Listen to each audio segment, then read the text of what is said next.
All right, had to come to Tolliver's, and I'm pretty sure they're going to have something I need. Let's go check it out.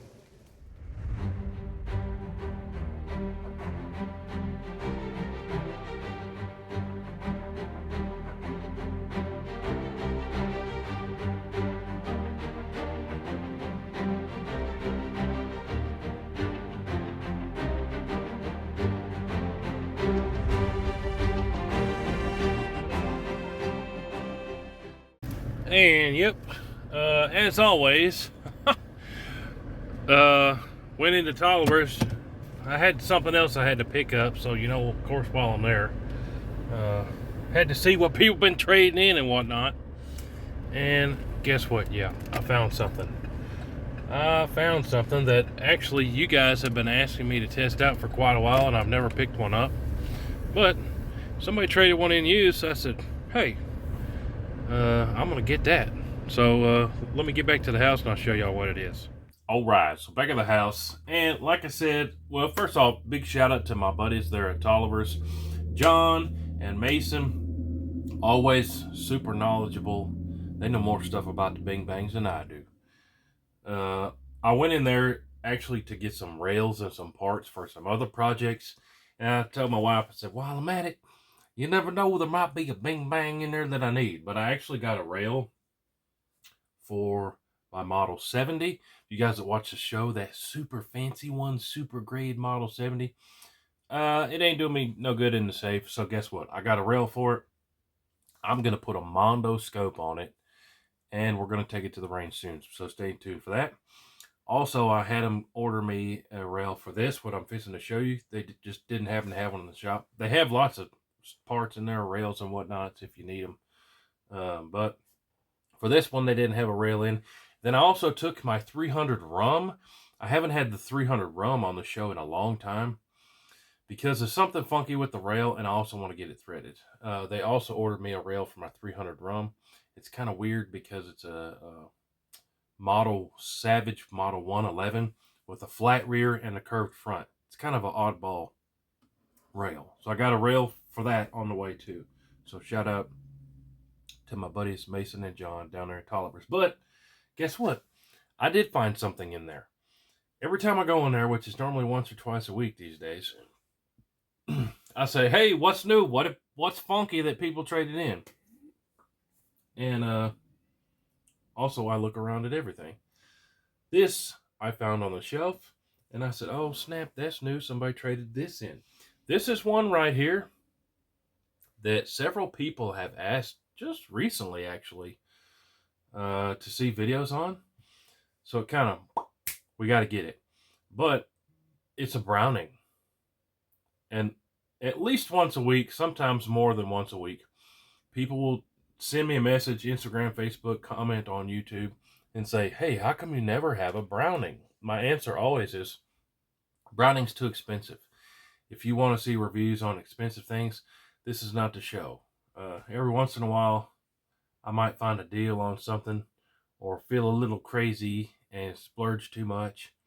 Or even sometimes a random company might send me something to borrow. And, but more often than not, we're doing the really cheap stuff because that's what I can afford to pick up. This is the cheapest Browning that's out there. Let me just show you. How come y'all didn't tell me about this? I didn't know about this one. My response to why don't you ever have Brownings is always because they're too expensive. This one is not too expensive. This is in the borderline price range. I always tell you guys I like the new Savage 110 Trail Hunters. This is in the range of that. This is in the same range as a Ruger American Gen 2. This is in the same range as the new Savage Axis 2 Pros that I showed you guys. I didn't know that Browning had a budget-friendly one. It's kind of like that new Weatherby I just picked up. The Weatherby Vanguard Obsidian in 25-06, which I haven't had to the range yet. It's right here, and I got the rail right here. I'm fixing to mount a scope on it and have it at the range this week, hopefully. But did you know Browning has a budget-friendly bolt action? And I'm looking at their website right here. It's called the AB3 Composite Stalker. So Nice squishy butt pad here. This one's lightly used. I mean, it's been fired, but I don't think a whole lot. The AB3 composite stalker. 60-degree bolt throw. That's a pretty low bolt throw, guys. 3-lug bolt. I mean, that's a real fat bolt there. Look at that. This is in 300 Win Mag, by the way. Before I forget and click off this page, what all do they make it in? 243, 6.5 Creedmoor, 7mm 08, 308, 270 WSM. That's one I've never had. 300 WSM. I love that. 270, 30-06, 7 mag. I love 7 mag. If this was in 7 mag, I would have picked it up too. And then 300 Win Mag. The cool thing about the 300 Win Mag and the 7 mag, they're both 26-inch barrels. These days, a lot of people are skimping on the barrel length. It's a trend, shorter barrels. I like longer barrels. People with shushers, oh, I want a shorter barrel. Man, I want the longest barrel you're going to make me, and I'll still put the shusher on the end. I don't care about that nonsense. But Browning, in the same way that a lot of other companies are going here recently, a lot of companies are making big money stuff, you know, $2,000, $3,000 for hunting rigs. And that's what they put in their commercials and their marketing, and that's what they send people out to go catch deers with. I haven't seen any marketing on a Browning AB3. Like I said, this is their budget friendly. Is this hollow? I don't know if it's hollow or not. It doesn't sound super hollow. The guy that traded it in with these scope rings. I'm not going to use these. Like I said, I had Tollivers order me a rail for this. Either a 2-piece or a 1-piece. Don't make any difference to me. Also, the thing I like about it, this is not a pencil barrel. That's a pretty thick barrel. So it's got some heft to it. On the website, it looks like they're not threaded, but this one's threaded. I don't know. But this might have been a special edition that came threaded. The website, it doesn't look threaded, but I bought it used and it came with this brake on it. All right, so I just messaged my buddy Mason, and he said that it must be that this came this way brand new, but it was some kind of special edition from one of the distributors or something. But this particular one's called a AB3 Stalker Long Range, just to let y'all know. But this is an AB3.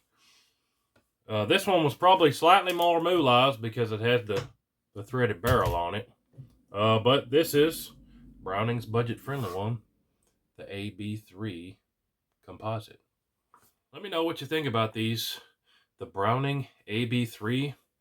A lot of people really like this too. So if it's on safe, that locks the bolt. So I've never had any problem with that one way or the other. That's not something I look at, but some people always ask me that. If it's on safe, can you pull the bolt open? I mean, what are y'all doing? Running a marathon and whacking it on trees? I don't know. But that's important to some people. The trigger is not adjustable. I haven't even pulled the trigger on this. Normally I do at the shop, but it's not adjustable and it's advertised at like 3.5 pounds. It's probably that 3.5, 4 pounds. But honestly, the way that it breaks is pretty clean. I like that. It's not a hard wall. It's almost like there's a little bit of give. It's not mushy, but it's not a 100% hard wall either. I actually don't recall. There's not much travel. I don't recall a trigger ever being like that. Probably because I don't have any Brownings. This is my first Browning, aside from the 10 gauge that I got, but that's a shell flinger and not a boulot slinger. I like this. I like it. The only other 300 Win Mag I have at the moment is my Howa 1500, which is also in the budget-friendly realm of this right here. And I trusted that thing enough to take it on my mule deer hunt last year. I got a mule deer with my Howa 300 Win Mag at 430 yards. So I'm pretty confident that this is going to put them in there, but stay tuned. Once I get the rail, I'm going to put a big old Arkin on it. You guys know me. Yeah. looking forward to this one. Let me know, have you heard of the Browning AB3s? And if you have, let me know your experience down below. Budget friendly, but I never heard of them. And I kind of heard of everything, but pretty cool. I'm glad somebody traded it in, the Tollivers, and I found it before somebody else did. I'm always down for a bargain on a used blue light slinger. But again, shout out to the Tollivers. Appreciate those guys. I'm going to have this one at the range pretty soon. Appreciate y'all. We'll see you on the next one. Woohoo!